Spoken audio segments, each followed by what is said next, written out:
get underway with what can only be a fantastic game. So it's time for one more. Up to you, Kelly. Thank you so much, Sean. Back here at the caster's desk, and we're going to talk a little bit about the two amateurs that we just saw go on the stage. What do you guys think of them? Well, I feel like they've been playing some versatile combos, so I want to see what they're going to be playing right here and what they're going to be doing differently in order to give themselves a surprise against their opponents. Right. And I wouldn't go so far as to call Alvaro an amateur, but he's a solid player. He beat me in the initial tournament that we had back in Helsinki. Oh, in the I'm early sorry days. then. I feel bad now. But no, he's definitely a pro, but it'll be interesting to see how these guys do up against it, especially being the first competition here, the first guys on stage. Yeah, no. Well, they talk a lot, or I believe Sean's talked a little bit about what I like to call tournament jitters, and that going in front of a camera, going in front of a live audience, it really can change the way that you play. Do you guys ever have those kind of nerves when you go play? Well, playing in front of an audience is completely different when you're just playing at home. The setting, like Molt talked about, the setting is completely different. So, you know, we have players that are great, but maybe playing in front of an audience might make them slip up on some, their plays and whatnot. So, who knows? It changes the dynamic. I mean, these guys, obviously, the YouTubers have a bit of an advantage. A lot of these guys have been in these organized tournaments before. Most of these 8 were in the original Helsinki tournament. That wasn't in front of a crowd, but it was televised. So, we'll see. Well, enough of the banter, everyone. Let's get into the first game of the round of 16, and I believe we're going to be looking at it in just a second, everyone. Are you guys ready? Yeah, well, let's go. Absolutely. Let's see it.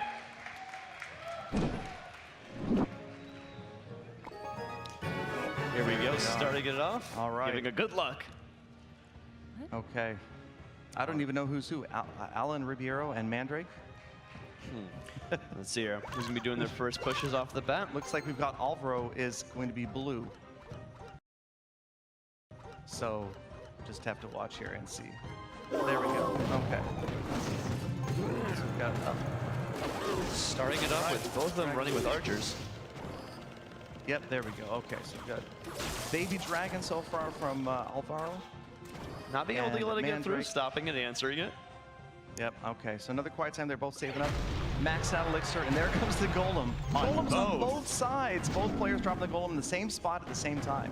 This could sometimes come out to being an awkward situation. It's going to be interesting to see who they're going to be getting themselves a push through on their ends. Yep, what do they have as supporting units? What's going to go down next as they both meet and pass each other on the bridge? There's the tombstone, and like we said, we've seen golem tombstone almost all day long. Yep. And we got a little bit of mechanical in here. Lumberjack, I love it. Lumberjack is going to hack away at that golem, and there's a cannon down to pull off the other golem away. I feel like they both did pretty well in answering each other, but it just seems like he's going to be getting through just quite a bit with that lumberjack. Yep, the golemites split. They went to 2 different towers, and lots of damage on the right-hand side. The lumberjack is not going to get to use that rage spell. The archer maybe gets 1 shot off in the rage before she goes down. Giving a well play, getting a good chip damage right off the bat. Yep, so Alvaro looks like he's resetting as well. We've seen all but 1 card from both players. We still don't know what that is, but they're both going to be pushing golems here. Yep, I would not be surprised if... There it is. Alvaro's golem down again, so we're going to see another trade. We're going to go again for another exchange in the same lane with them here. You can see the tombstone on defense did a lot better than the cannon did for Alvaro on defense, and you could just see the amount of damage on that right tower. And Mandrake's golem just slightly ahead. Yep, they're going ahead and doing the same setup here with the entire thing. Let's see how that works out this time. Yeah, that lumberjack so fast, putting up so much DPS, helps take down that golem, and then we'll turn around and head towards the opposing lane. But no, he's going to go down this time. And that golem still makes contact. If they keep playing like this is not going to be in the good situation for them here. Under 1,000 hit points, and Mandrake already with another golem down. This time he's not putting it in the back. He's putting it more of a front here. Yep, and Alvaro's golem is going down the left lane this time, choosing rather than just everything going down the same right lane. This could be a good idea, pushing off into a different situation. But the thing is, once again, that tombstone going down. You have the Mega Minion in support of the golem from the red player, and the Mega Minion is going to wander off and go after that dragon. Both players of Mega Minions. And the lumberjack and the golem get through. It's all over there. The lumberjack gets all the way into the King's Tower, full-size golem. That's not good. That lumberjack about to go down. Time runs out. And that's going to conclude it right there. Yep. So tough one right there. Whew. the Tombstone making a big difference. Absolutely.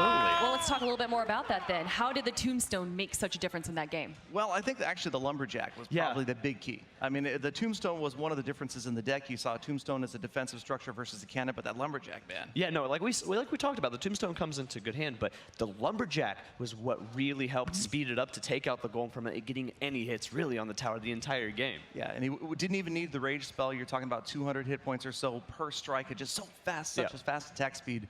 Tough to stop. If you let him get to a tower, you're in a world of hurt. So with the 2 deck conquest that we're doing, Mandrake can keep 5 cards, I believe. Yes, and there's going to be 2 cards that are going to need changed. Right, I think they can change. They have to change a minimum of 3 cards for the second deck. Cards do you think he's going to change? Well, it could be, we could see a completely different deck.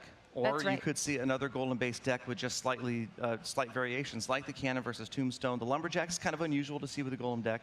So it won't be long, they'll be back up again. And, or we could see something completely different, something we haven't seen today's Siege decks. I mean, it could be different, but I feel like they're still going to be pushing with probably the same golem deck, just changed up, reversed around with something different, compensating with it. But it could completely change it. The game should be getting underway very soon, everyone. Thank you all for joining us. And there we go, getting into game 2 of the first set. All right. Lots of pressure on Alvaro here as blue. And so we've got the player names and the in-game names are different, so it's a little confusing. So we've got Clyde ahead 1-0, Clyde being Mandrake, coming with the Lava Hound right off the bat. And we're seeing a change. We got a Giant coming down over here.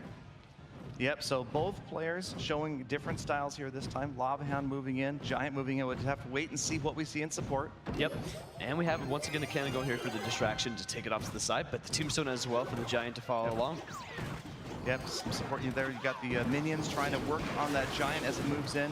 You got Ice Golem, always good to see. And of course the Mega Minion, so powerful, so popular today. Maybe one of the most popular cards today has been that Mega Minion. Yeah, and it's not allowing anything with the Lava Hound to get any success. Nope. No, the Lava Hound just vaporized, and the Lava Pups never touched the tower. Another Lumberjack, and looks Lumberjack's like actually going to make contact. Oh, the Giant just in time, just stops that Lumberjack from locking on. Down to the half-second right there, just to stop it. So little, so much of a big change. Yeah. One more tile, and that Lumberjack just halves that tower in hit points. If that Lumberjack was able to get through, that would have been a lot of hits, but that was a good play right there. Yeah, the lightning takes out that Musketeer, and the minions, even zapped, are just going to annihilate that tower. Lots of damage coming on that tower. That's the thing. That's Zap is not going to stop right there. If the minions are not unattended and stop through, they completely melt through a tower. Yep. Yep, and Clyde looking solid right here. Alvaro's tower badly damaged with about a minute and a half left. Both resetting, and here comes the Lava Hound down the left lane. Now, he seems to be doing very good on attending to stop the Lava Hound here, but the Lumberjack might be the problem he might encounter. We have a bowler coming down. Yep, that's the first time we've seen Alvaro's bowler. He's pushing down the right-hand lane, so seeing if he can maybe force Clyde to work on some defense here. He's got the Giant bowler together. Clyde's got the Ice Golem, and that Lava Hound moving in on the tower. Musketeer going to try to slow it down, but it is going to arrive, and it's going to be a matter of how he deals with the Lava Pups. And the lightning coming in right there. Again. If that Lava Hound is unattended, that is going to get so much damage. Yeah, it's finally going to go down. The cannon going to distract the Pups, but the damage has been done. Under 500 left on that tower. The Lava Pups didn't do any damage, but the Hound, so much. No, the tower's down to 429 HP, 37 seconds left. This is going to be cutting it close. Yep, Alvaro trying to put together a push down that right-hand lane. There is a defensive Lumberjack. Lots of elixir being used by Clyde to defend against this push because he knows really that there's not a lot left for him to do, but just some direct damage on that tower, and he's got the win. All he has to really do is cycle through the lightning at this point, and he's going to have this one in the bag. Yep, we're under 15 seconds left. Here comes the final 10-second countdown. It doesn't look good. There's the lightning, 83 hit points We left. don't know what his last card is, but I'm feeling it's going to be something to end it here. Well, the zap would not be enough, but arrows coming in, and that's it. And concluding it. Oh my gosh. It's almost like he planned that. It's almost like he knew. A zap spell wouldn't have been enough damage to take that tower down, but the arrows were, and that's what he had. I'm surprised how he saved that to the very, very end of the game right there. You'd think he would use that, but no. I'm telling you, this is some next level gameplay right here. No, that was surprising. We already have one tuber down now. Clyde 2-0s him. Now, the person that's going to be going up against Clyde next, what do you think that they were really watching and learned from that game? Yeah, I mean, they're obviously taking a close look at what they're using. The Lava Hound has been a very popular card. We heard Pat talk about that earlier. And, of course, Golem Tombstone. But I mean, what we've seen really come through on this game that prevailed was the Lumberjack. The Lumberjack, yeah, you're right. really prevailed through to get this win here. I'd be intimidated if I were the YouTubers right now. Yeah. I believe we're going to be looking at our next game coming up in just a few moments, everyone. But I want to talk a little bit more about that game that we just saw there. What could have Alvaro done differently? Because it seemed really rough at the start of it, but then it kind of seemed to like even out towards the middle and late part of the game. Yeah, Alvaro did a good job of countering that first Lava Hound push. He shut it down completely. There was no damage done to his tower. But again, like you said, Hyphonics, that Lumberjack gets in there and changes the complexion of the deck completely. Yeah, no, that Lumberjack really came in for the prevailing, but I'd say maybe doing better positive elixir trades. He was getting a little bit stressed out at the very end just because he was getting so much tip damage on his tower by the end of it. Well, that is the first set done, everyone. One YouTuber is out, but we have more to come, everyone. Let's head back to Sean at the host desk.